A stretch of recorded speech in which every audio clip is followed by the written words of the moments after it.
The exam starts now.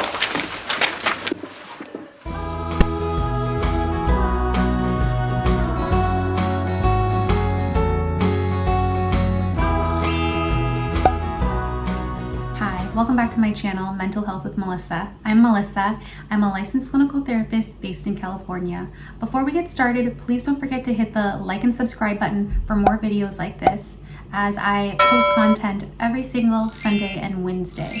Liking and subscribing these videos really help me in getting information out there to the mental health community and also to those that are interested in becoming mental health providers. So if you click this video, then you are interested in learning tips and tricks to passing that long-awaited LCSW exam. And the reason why I said long-awaited is because you put in your hours, you submitted the paperwork to the Board of Behavioral Sciences, and now you are ready to sit for your exam. So if that's something that you want more information on and you want to know how I passed the test, then please stay tuned. I'm going to be sharing 3 tips on passing the exam. Now, these tips are what helped me, and I'm sure what helped a lot of others. And so if you're interested in hearing these tips, then stay tuned. So a little bit of brief information about me. I have my LCSW in the state of California. If you're not familiar with the acronym LCSW, it stands for Licensed Clinical Social Work. So as social workers, we have the ability to provide licensed clinical therapy to clients, but we do have to be licensed in order to do that. The LCSW is comparable to other types of therapists, including PhDs, PsyDs, LMFTs, LPCCs, and LMHs. When you get your Master's of Social Work, you have to get a certain amount of supervision hours, and I'm not going to even try to figure out how much that is in the state of California or in other states, because I've heard that it's changed, it's decreased. Personally, when I got my hours, I had to do over 3,200 hours of clinical supervision, of providing direct therapy and patient care before I could even sit for my exam or submit an application to sit for my exam. I was able to get my LCSW, and I passed the LCSW exam on the first try. There have been several people and colleagues that I have had that took the test multiple times, and usually it's all about strategy and tools. And so that's why I wanted to talk about the 3 tips to help you pass, and we're going to explore them today. Okay, so the first tip that I'm going to talk about is stretching out the amount of time that you study for the exam. Now, everybody's different. A lot of people will function better under stress. So there are those people that are procrastinators that just really try to cram it all in 2 weeks and will take it. And I'm not saying that doesn't work, because for some people maybe it does, but personally speaking, and for a lot of others that I know, it works a lot better if you take the time and start studying way before. Now, some programs that provide testing information and study materials will say that you need at least 2 months to 3 months of study time before you sit for the exam. Personally speaking, I started studying for my exam 6 months. I'll repeat that again. 6 months. That's half a year before I actually sat down and took the exam. Now, some people may be thinking that's way too far out to take the exam. I'm going to forget the information to study for the exam closer to when I take the exam.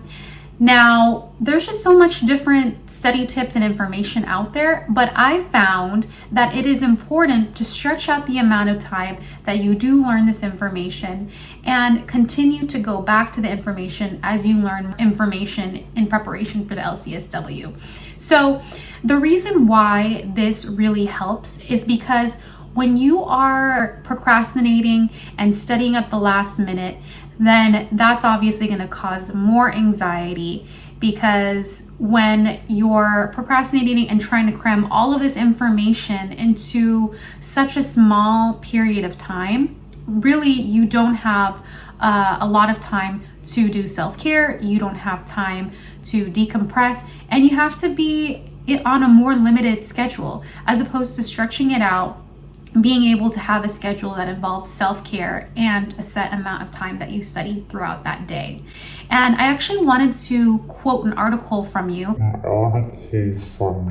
This is a scholarly article entitled Anxiety, Self-Efficacy in College Exam Grades by Barrows et al. From 2013. So basically what this article talks about is a study that they did on the effects of anxiety and how it impacts our ability to do well on tests. So I'm just going to quote what they said in their results sections and in their conclusion. So empirical evidence supports the relationship between self-efficacy, test anxiety, and overall academic success. And our results further this literature in showing a relationship between self-efficacy, test anxiety, and single test grades. So basically, I did read the article.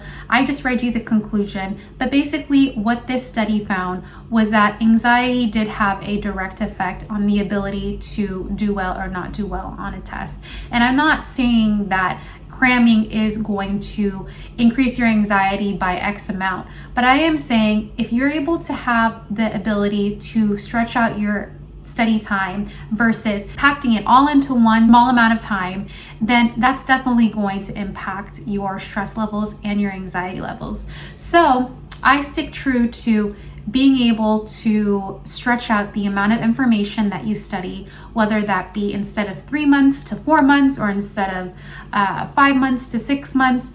Really take your time with that.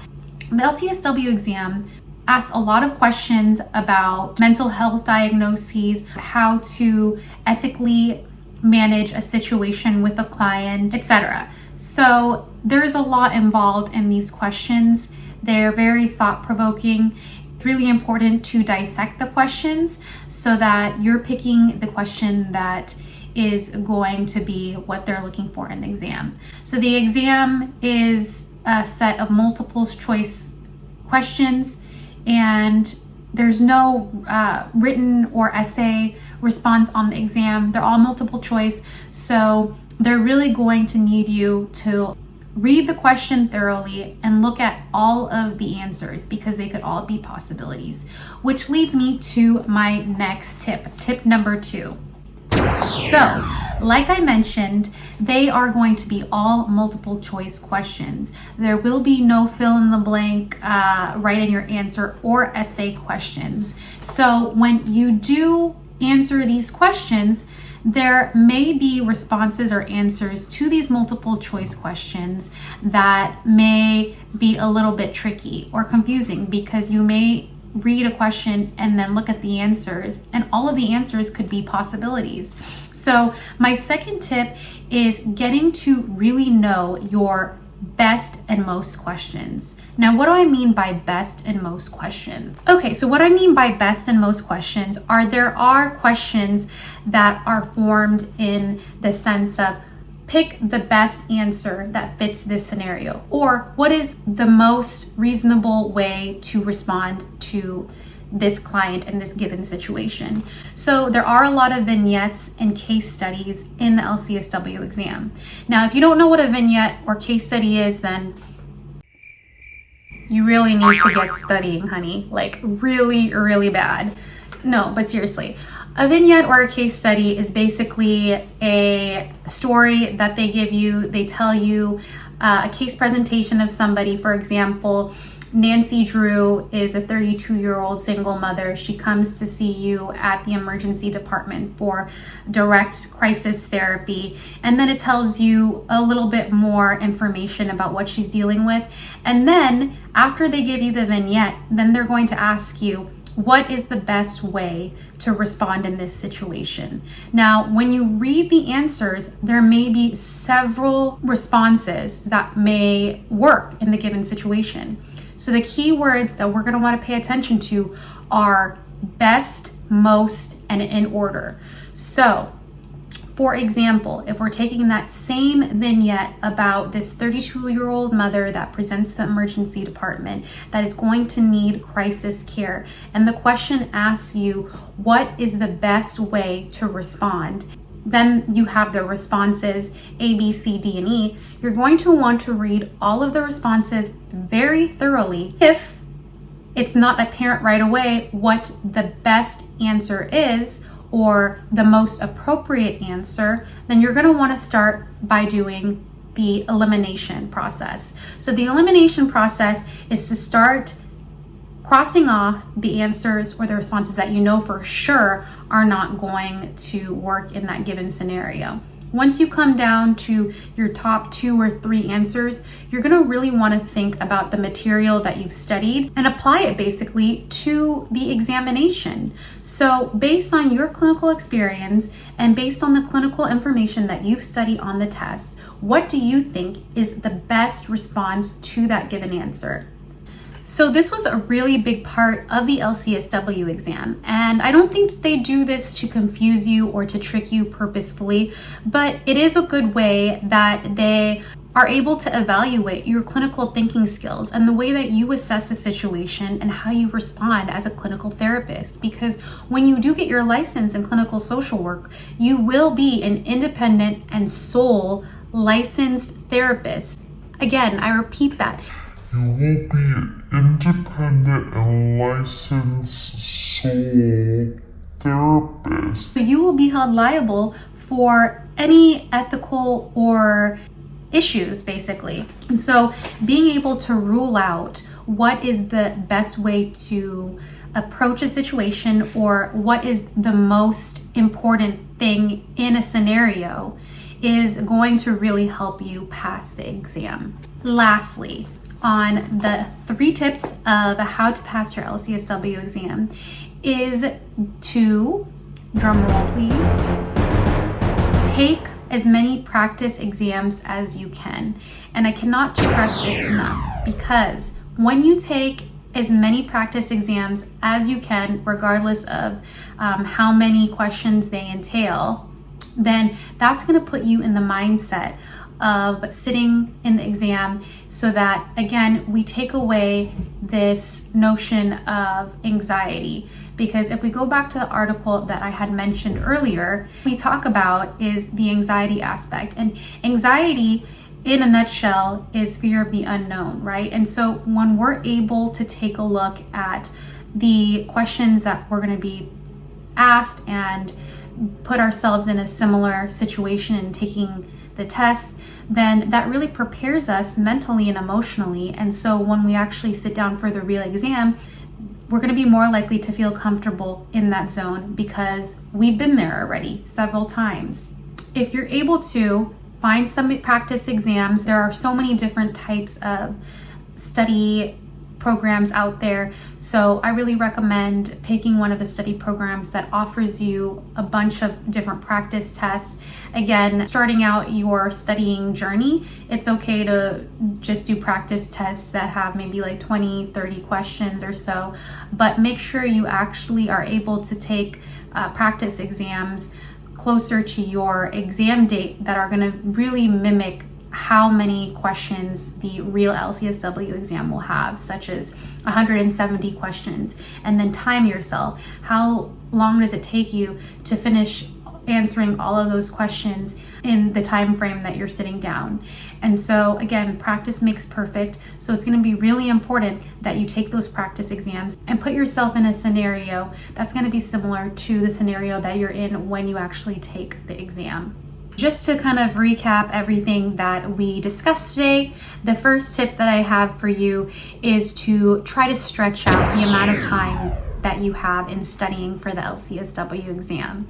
The second tip is to really get to know those best and most types of questions on the exam and really rule out what the best answer is in the best and most types of questions.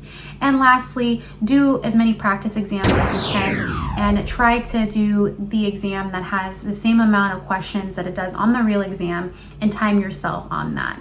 Other than that, as long as you are taking care of yourself as well, managing your anxiety or stress levels to this challenging time of really getting to know all of the information that it takes for you to be a licensed clinical therapist, then you really got this. You go, Glen Coco. You got this. You just really have to do those 3 tips study, learn the material, learn the information, and really go from there.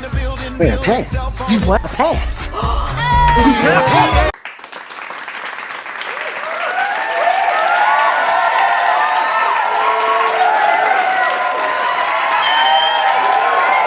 I appreciate you watching this. If you have any study tips from your own experience, please leave in the comment section below. If you have any more questions on my experience in taking the LCSW exam, feel free to leave in the comment section below. Please don't forget to hit the like and subscribe button for more content like this. And also, managing mental health matters.